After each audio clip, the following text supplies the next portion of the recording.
So yeah, just as you grow, slowly putting the pieces in place that I want this charity to be able to run without me, not so that I can just sit on a beach and still take a salary. I won't take a salary at that point. It'll be the legacy stuff, isn't it? It'll be that the family's still going to get that support.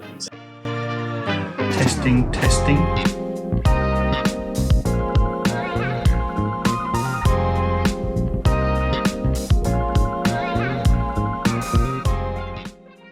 So our guest today, he runs this super charity. It helps kids all over the place, parents, the rest of it, offering them Respite Trust.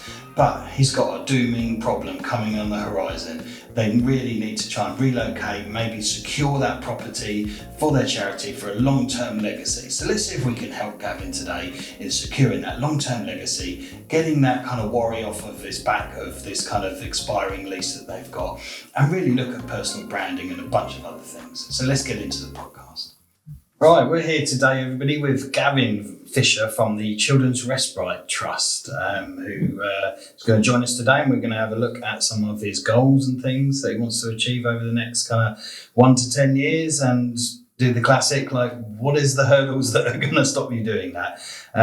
Before we get into that, one of the things that I really like to ask all the guests is, what were you like as a young Gavin, as a young child, that kind of adolescent 10-year-old through to kind of 18? What was that Gavin like?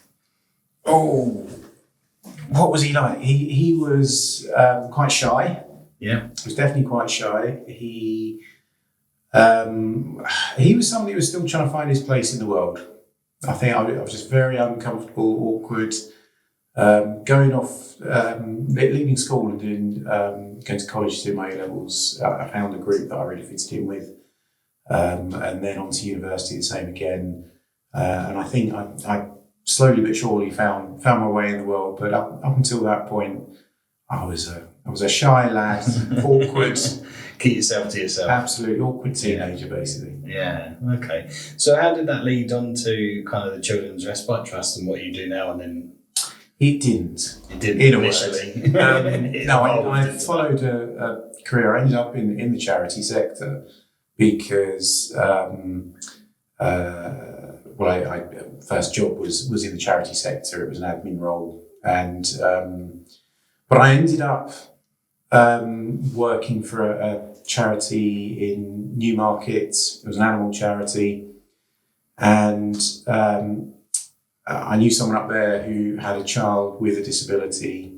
So a friend of mine had this son with a degenerative condition. It's called spinal muscular atrophy.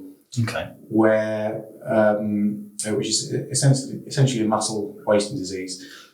Now, we'd fundraised for this carer to go in and give the mum some respite, give her a break. She'd be able to go out for the night. And the carer was asking what the routine was that she would be taking over. She said, so the mum explained everything, and there was a whole list of things. My jaw just drops when I hear all of this sort of stuff, and it was dropping with everything that she was adding. And the one that really caught my ear was his sleep apnea. And lots of people have sleep apnea. It's where you stop breathing at night. But generally, you catch yourself and you start breathing again. These days, if it's really bad, somebody would have an apnea mat or maybe some other form of equipment. Yeah. Anyway, the nurse carer asked, "Okay, what do you do when you stop breathing? What resuscitation equipment do you have?" And she said, "Oh, I don't have anything like that. I'll give him mouth to mouth." And I just thought this was amazing because, it transpired that a shake or whatever would be suitable a lot of the time. Yeah. Some of the time it would be full on CPR. And she said it only happens half a dozen times a night. And I thought that was plenty, but it turned out it was more like 2 or 3 times that. And she didn't want to lay it on too thick. And the next question, of course, was, well, how do you know when he stopped breathing? What sort of alarm call or monitoring system do you have? He said, I don't have anything like that. I sleep with my hand in his chest or my head in his chest, and I kind of intuitively know when the movements stop going up and down. I wake up and I give him mouth to mouth.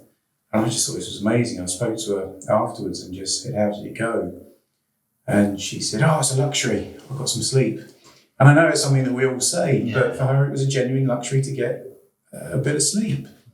I can't imagine that, good night's sleep is absolute necessity for me to be able to function. But that's what Respite is about. It's about people having the chance to do something that the rest of us take for granted. Yeah. So that was way before the Children's Respite Trust existed, but that kind of got me into this world. Morphed into that. So the Children's Respite Trust, tell us a bit about that. It's been going for a few years now, hasn't it? Quite a long. 14 years now. Yeah. So I was involved in another charitable project, which was building a respite centre garden. So it was an existing centre run by the NHS, and it had a bit of a wasteland for a garden, and I was involved in a project to turn it into this sensory garden. A beautiful job, loads of fundraising, and the grand opening, we had the mayor and the great and the good there, and one of the mums said to me, "This is all well and good, but we can never get in here." And it started off a conversation about the lack of capacity. So it transpired there was capacity for about 30 to 40 people in this centre, and there was about 500 in the catchment area that fitted the criteria for accessing it. So I ended up helping her with a couple of other people, again raising some money. Did the only thing I knew, go and raise some money. Raise some money for son to go and stay in a private respite centre, and the nearest one we could find was in Clacton in Essex, far end of Essex, and again I had no idea about introductory visits or anything else that was involved, but it happened and it was successful in the end, and she got a break, and then somebody else came up and said, "You know what you did for her? You couldn't help me as well, could you?" And then another and another. And another. So 14 years ago, with a group of people that became the trustees of the charity, we said, "Well, you know what, we need to set this up as something proper." Yeah. We need to turn it into a registered charity. Into a registered charity. Yeah. Oh, brilliant!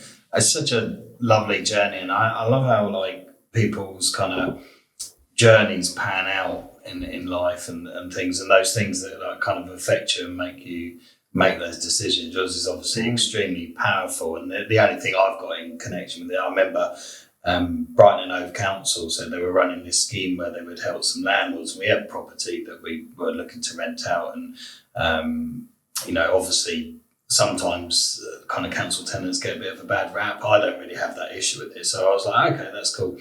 Come around and have a look. And I turned up late to this viewing that the council had arranged, and I couldn't get up the stairwell for the amount of people that come to view this. Just a two-bedroom flat, but just one flat.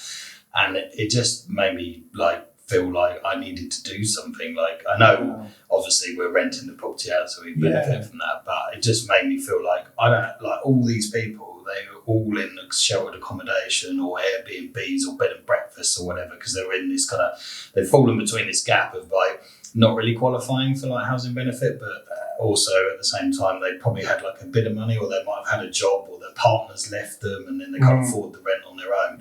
So there weren't you kind of, like homeless, if you like, you're not really housing, but that sort of in between, like to stop them becoming homeless. And it was just mad. I couldn't get up the stairwell, and I just thought, and that these people were like pitching to me like, "Oh, I'm really good and I'm clean and I don't have any pets," and I was like, "Oh my God, this is like makes my heart bleed, really." And so it just made me want to work with the council. We don't have loads of property in comparison to some developers and that, but it made me want to work with them, and pretty much exclusively all our tenants are through that system now, apart from the ones where they're in areas where they don't cover, it's Brighton and Hove, and they only really cover up to New Haven and over to Shoreham, but so anything in Seaford or Eastbourne is not covered by that system, but everything else is rented through them, because I just thought, what a brilliant system. And it's nice feeling like you're helping a bit. Absolutely. Well, it's amazing how many people in the world are caught between two stools. That's exactly the people that we're supporting. They're told their children aren't unwell enough to receive whatever form of support might be available to them otherwise. But the children clearly can't cope in mainstream school, or the pressures on the family are still absolutely enormous. So who's going to step in and help them? And as you say, it's just nice to be able to make that difference. Even if it's just a small bit that you're helping with, it's just nice. They're people, and no one else will give us a chance, because we don't earn enough money, or we'll be claiming the benefits or something, and we've been in a bed and breakfast for like 6 months, it's a 1 bedroom room and they've got 2 kids. Yeah. And you just think, what a poor upbringing for the children as much as anybody else. It's not an environment I would want to be in. And it's a roll of the dice who ends up in that situation. Nobody's intentionally found themselves in that way. They've something's happened to create it. Yeah. I mean, I had one guy whose his wife walked out on him and went back to their home country, whatever that was, and left him with the kids, and he couldn't hold his job down anymore. And the domestic violence people, some people have got divorced and separated, it's all over. But it's just nice to be able to kind of like help those people a bit, isn't it? It definitely pulls on your heartstrings a bit, doesn't it? Oh, God, yeah. So, obviously, you've been going for 14 years, and I guess things are fairly steady, but like any business, you've got goals and probably some hurdles in doing those. So on your form, we ask you a bit about what your day-to-day looks like, and you've got down here that you spend less time on the hands-on today, but obviously you missed that a bit. You tried to shift off some stuff in the nursery to remind myself why you do what you do, and I think that's a really good approach. Often I go and try and help out on the what we regard as the shop floor, essentially. Just to kind of see, I think it's good to see what people are doing as well and make sure your core values and your ethos is still there. Definitely. I think it's they say every day is a school day. You're always learning, and if you don't expose yourself to every aspect of the business, then how can you possibly be picking up on that? I used to love that show where the big boss would go down and work on the shop floor, an undercover boss or secret boss or whatever it was called, where they go and they work in the warehouse or something, and then they'd be like, this system is utter crap. Yes. Who implemented that? What, you have to tick 7 boxes before you can send the order out or something? And then you'd be like, well, head office did that. And it's like, that realisation I think is really useful and missing from a lot of businesses, especially as you grow. Yeah. So a lot of your time spent on governance of HR issues, facilities, all that kind of stuff. Do you think you've built a business? It's neither for you. It's slightly different with a charity than... It is. You're never going to have a nest egg with a charity that you can then sell on. I've built something that I can be proud of at the end, and that's... Yeah. And the main thing is that it carries on afterwards. It's more of a legacy thing than an actual thing to sell, and you can be proud of that. So what are your goals for the next year? You've written down, we can still make a little more use of the capacity at the Respite Centre, but we'll need a couple more staff to reach that point, and therefore we need to raise money needed to fund them. And then more medium to longer term goals, I suppose. We have 4.5 years left on the lease with a 3-year break clause. So we need to start sourcing the market for a new property. It's a bit chicken and egg, as we could launch an appeal to buy something, but people need to see what they're buying into. So we need a property before fundraising. And then the long-term goal, like everyone, is retirement at some point. You don't want to be here forever. That's what you've written. There needs to be an exit strategy. An exit strategy eventually. I mean, I suppose it's a case of, obviously with the growth side of things and taking more staff on that, it's hard because it's organic growth at the same time, isn't it? You can't. You do a lot of events and things like that, and obviously there are a lot of charities anyway, so it's always fighting for that. And it's becoming tougher as well, I think. We're just looking at the golf day, which is a month today, and we're slightly lower on teams than where we'd want to be, so I need to get out there and start telling everyone all about the golf day. I'll be doing that and then not telling them about the event that's coming up after that, or the one that's coming after that. So there's so much competition to... Yeah, and you do that yourself, don't you? Primarily, like in terms of event... The promotion. I've got one colleague who is responsible for managing the events. Yeah. A part-time colleague who does an excellent job of that, and one colleague who is part-time on the care side. She manages our siblings club and part-time marketing. So doing that sort of social media and the MailChimps and that kind of promotion. Yeah. And I spend an awful lot of time, as you know, networking and trying to bang the drum, basically. Yeah. So I suppose in terms of growing, obviously things like marketing yourself and stuff it's a fairly saturated market. But I guess if you can pick out those like USPs that you do as a charity is really where they are. And I know you do a lot of networking, and those kind of low hanging fruits are like much easier to grasp, like ticket sales and things like that to events and things.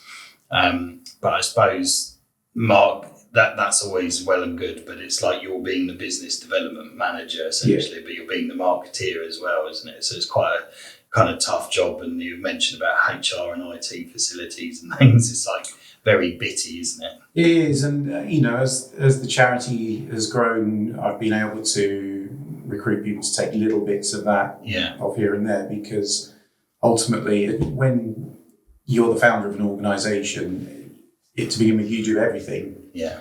And at what point do you get to a stage where if I go under a bus tomorrow, is the charity going to survive? Yeah. And I think we're well past that now, I'm pleased to say.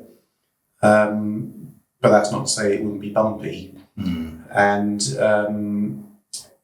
we slowly got things in place where other people are able to take